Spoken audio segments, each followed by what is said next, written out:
The Memory of Love, Chapter 49. An inventory of his clothes. T-shirts in various stages of wear, 13. Acceptable, 5. Pairs of jeans, 3. Good shirts, 2. Kai slips on one of the shirts he last wore to the party after his high school graduation and can scarcely button it across his chest. He places it on the pile of clothes by the door. On his way to the British Council, he stops by the government wharf, where bales of second-hand clothes are unloaded from ships. From a trader, he selects 2 shirts, nearly new, also a pair of trousers, creased but serviceable. He pulls his t-shirt over his head and changes into one of the shirts there on the street. The trousers he folds over his arm, pays the vendor, and heads up the hill to the council building. In the men's toilet, he changes into his new trousers and then doubles back to reception, where he explains to the girl behind the desk he has come to take the English language aptitude test. There are 12 other candidates in the room, though nobody he knows. The receptionist hands out the papers and leaves. The first 3 pages of questions are multiple choices. Select the correct verb ending from the lists below. Select the correct noun from the list below. A man in a gray 3-piece suit chews his pencil, applies slow strokes of pencil to paper. Kai flips through pages. The last question requires a short account of a recent news item. Kai, who has not listened to the news in months, writes of the terracotta armies in China. He does not review his work, but collects up his papers and leaves, handing them to the girl at reception as he goes. Less than 15 minutes have elapsed since he entered the examination room. So now he is free until midday. He is about to leave the building when he changes his mind and ascends the stairs to the library. The whole place has been remodeled since he was here last, though the smell of clean air and paper remains. As a child, he passed hours in here looking at the medical books, not to thumb through to explicit images like the other kids, but to stare at the diagrams, repeat to himself the Latin names of bones, muscle, tissue, organs. To the librarian, he mouths history and is pointed to the back of the room. Africa, Europe, Oceania, India, China. He finds what he is looking for among the outside books. The Terracotta Army of Emperor Qin Shi Huang. The book is more than 15 years old, does not contain the most recent findings. Still, the images are various and in color. At the front desk, Kai waits while the librarian searches among the index cards for his old membership number, hands and pegs the letters of his name on the computer keyboard. He moves away to browse the periodicals.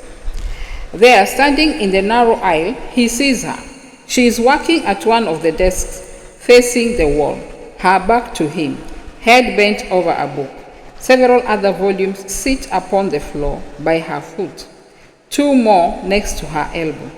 Her chin is cradled in the palm of her hand.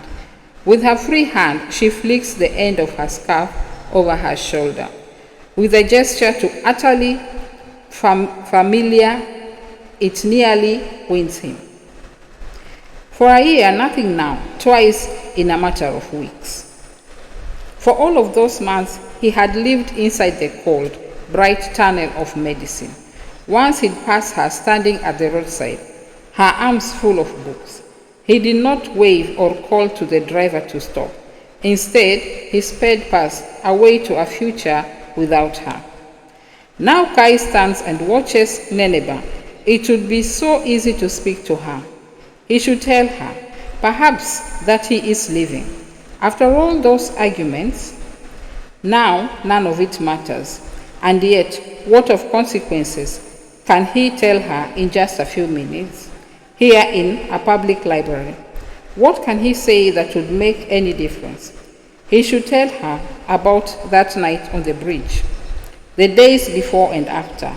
At the time, he had closed in upon himself, denying her a place of entry. She was tenacious, aggressive as a lover, had tried to prise the pieces of him apart. Only when she failed had she finally let go. By then, months had passed. She lived like she was going to war, but she was also not the kind of woman to wait for a man. Valiant in battle, noble in defeat, she walked away and never looked back. As with all the most traumatic injuries, the pain followed later. He tried to find her, to call back to her, but then she'd left her father's house and was moving around the city. He went to find Mary, but Mary had gone too. In the scale of what had happened in the city, the echoes of which were still ringing through the streets, Kai had felt ashamed. He went back to work and had never stopped working since. Now he could not stop thinking about her. But what of Adrian? Kai might have told himself the relationship with Adrian was meaningless. Had he not known that with Nineveh nothing was meaningless? She brought an intensity to everything she did, whereas for Kai, only one thing really mattered, and that was medicine. And Nineveh, two things mattered, nothing else. She shifts in her chair, and the movement brings him back to himself. He is about to go to her, but still he hesitates and remains standing in the aisle, holding on, aware in some distant, unconscious way of balancing upon an axial moment in his life. With the first step, he will put into motion a sequence of events that will play out into the future. The ramifications are enormous. He made a mistake in letting her go. Now he wants to go back. It is not too late. Somebody comes down the aisle, and Kai steps aside to let them pass. As he does, his view of Nineveh alters. For the first time, he can see the pages of the book open on the desk in front of her. The person who passed him has stopped further down the aisle. Kai waits for them to move on.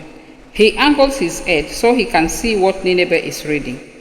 From this distance, he can just about make out a diagram. The figure of a woman, a pregnant woman. Kai looks down to the books on the floor. The volume on the top of the pile shows a picture of a child held in its mother's arms.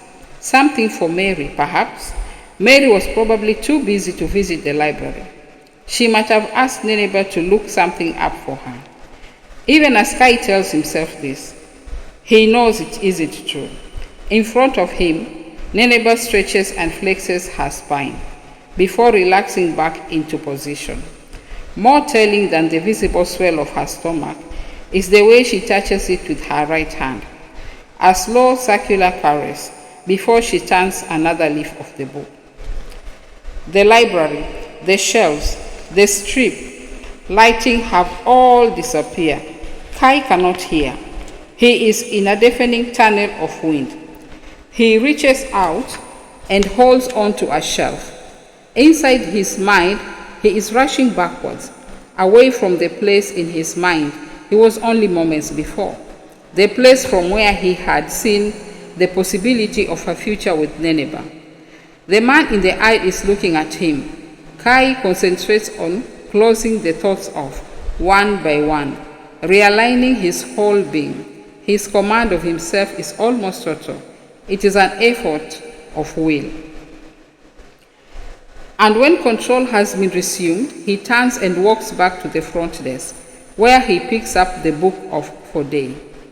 For an hour, Kai walked the streets, carrying with him the great book on the model armies of China. Now he understands the reason for Mary's look. It wasn't the fact of Nineveh having another man, for in Mary's mind, such matters were always reversible. But a child was something different. He hails an empty taxi. He is in no mood now to return to the hospital.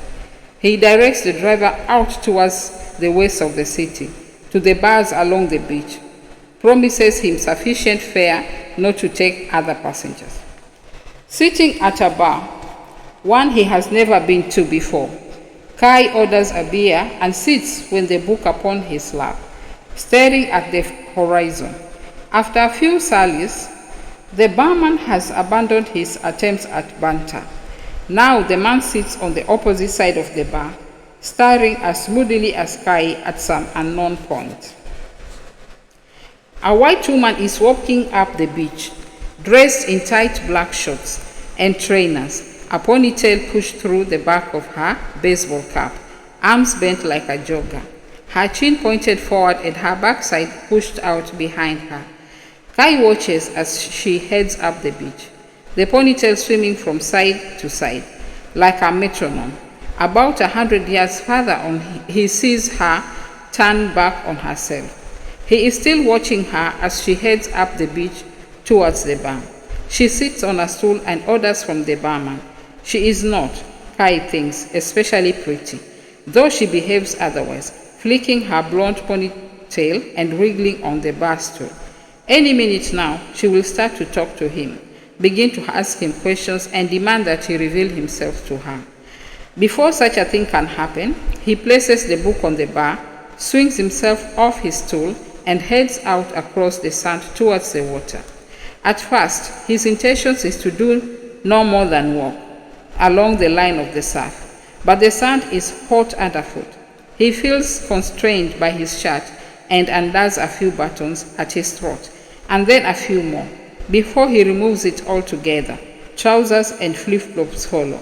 In his shorts, he walks down to the water, and through the crashing surf, a wave breaks against his thighs, forcing him to brace. When the wave recedes, he continues his assault upon the ocean for several more paces, before he puts his arms above his head and dives into the next wave.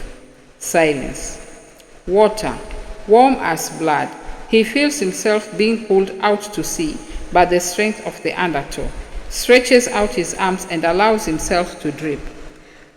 He opens his eyes. The water is hazy, angled reflections of sun upon the sand. A piece of seaweed hovers horizontally in the water in front of him, like a curious passerby. Muted sounds of pounding surf upon sand. Above him, the glassy surface of the sea, through which he sees as if through a stained glass window. A wavering distant sun.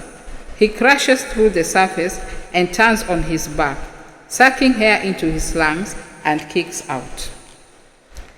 How long he lies there, feeling the sun dry the salt on his face, the cradling motion of the waves, he does not know. By the time he walks back up to the beach to retrieve his clothes, the barman is gone. His book has been placed on a shelf behind the counter. Kai reaches over and takes it, places a note on the bar where the book had been, and covers it with a glass. Eyes stinging, he pulls his clothes on over his wet skin and heads for the road, back to the only real sanctuary he knows. 8 o'clock. Kai had eaten his evening meal in the canteen, pretending to read papers as an excuse for sitting alone. Now he carries the book about the Emperor Qin Shi Huang under his arm as he crosses the courtyard. A wind rustles around the hospital buildings, and high in the trees, the coppery scent of rain is in the air. Too early yet for a moon. The night is in its darkest phase. Inside the ward, the smells are of iodine and dust. All is quiet. A nurse sits at her post, bent over a book of puzzles, as though in prayer to the plaster statue of the Virgin on the desk before her. She smiles and would have risen, but he waves at her to stay seated. He walks down the ward, his progress marked by a head lifted here, a hand raised there, small stirrings, a breeze through a cornfield. A ward light shines over Foday's bed. Ordinarily, he is awake at this hour, radio pressed close to his ear. Not so this evening. The radio sits on the windowsill, alongside Foday's neatly stacked belongings. Fode is lying on his back, asleep. An arm has fallen free from the bedclothes. Kai places the book on the windowsill and goes to fold the stray arm away. Beneath his fingers, Fode's skin burns. Kai bends to look at Fode. He is shivering, his brow coated in sweat, his breath shallow and noisy. Fode's eyes are open and blinking, gazing at Kai. Jesus! Kai reaches for the bell cord. From her post across the room, the nurse rises from her desk and comes, fast walking, then running towards them, calling the OR. Tell them to get ready. Get me a porter.